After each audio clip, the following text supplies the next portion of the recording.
What up, people? This will be real quick because still don't have a co-host. And this should be the last solo on sports anyway because Mignon should have a phone by next week. So hopefully by the Green Bay game, I think the Cowboys played the Packers. Hopefully by the Green Bay game, I should have my partner back. Anyway, I'm really not gonna analyze this game. I mean, Cowboys put the Bengals to the woodshed. It wasn't close. 2 minute drill with the Bengals. It was more like a 4 minute drill. That they were able to score in the fourth quarter. Cowboys was in a prevent defense pretty much. Dak passed the ball around. Ezekiel Elliott had about 200 all-purpose yards, or some to the effect. Let me move the stats down a little bit. Let's see. Yeah, 15 carries, 100. Elliott had about 15 carries, exactly 15 carries, 134 yards. Let me see the passing.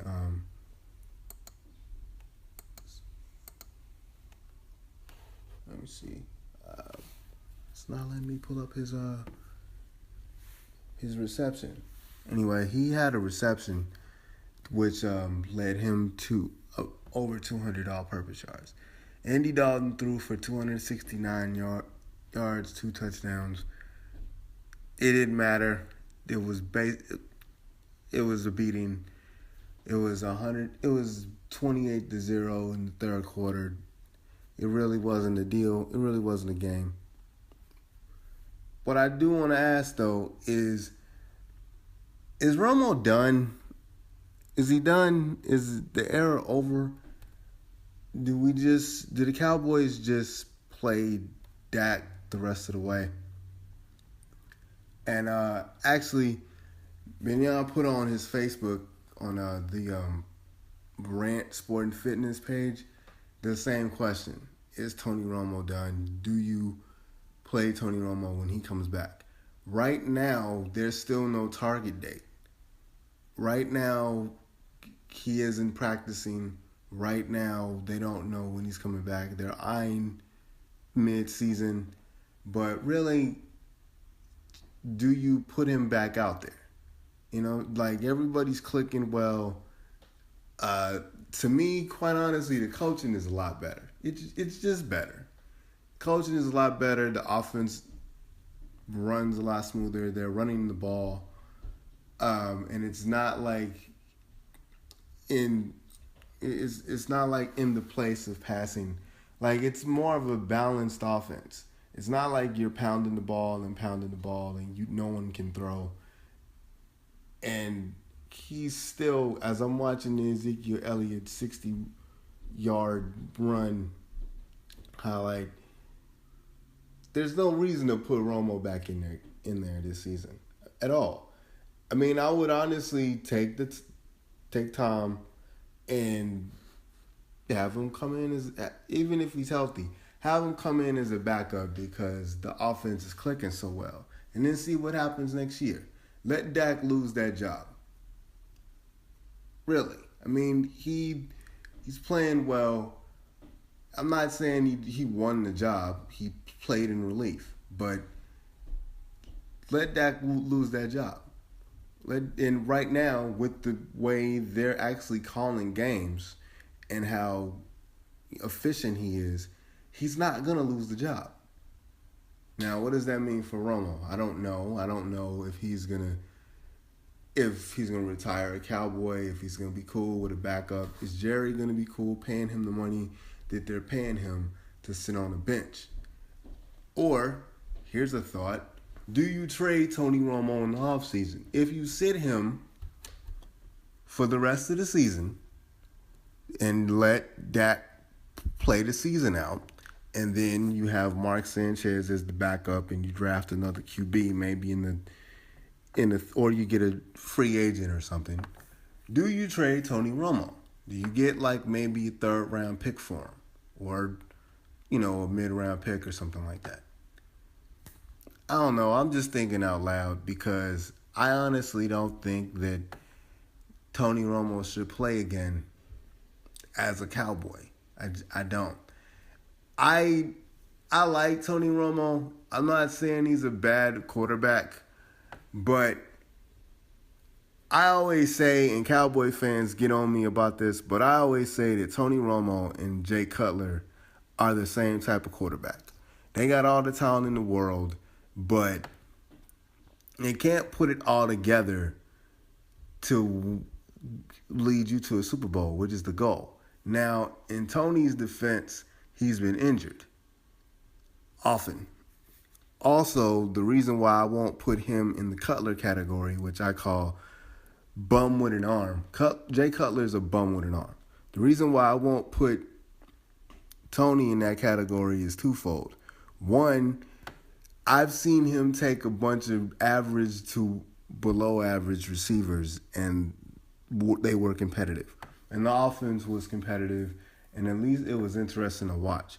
And two, I honestly think because of his talent level and because of the things that he's able to do, that the coaching staff, Jason Garrett, and I've said this in week 1, the coaching staff and Jason Garrett and the offense coordinators put him in situations where he was asked to do a lot, and he was able to throw a lot of picks, and he was asked to win games in shootout fashion.